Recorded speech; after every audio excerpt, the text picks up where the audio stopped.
เมื่อยบ่ครับพี่เอ้ยครับพี่หืมครับพี่เมื่อยบ่โอ้คือเก่งแท้อึ๊กอึ๊กอึ๊กอึ๊กเมื่อยบ่ครับพี่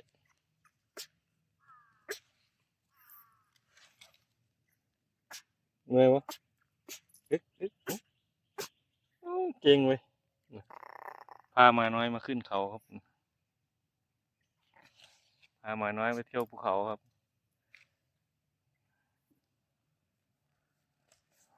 พาหมาน้อยมาเที่ยวภูเขาครับอืมเอาอีกาด้วยเมื่อยบ่ครับพี่หืมเมื่อยบ่หืมครับพี่น่ะครับพี่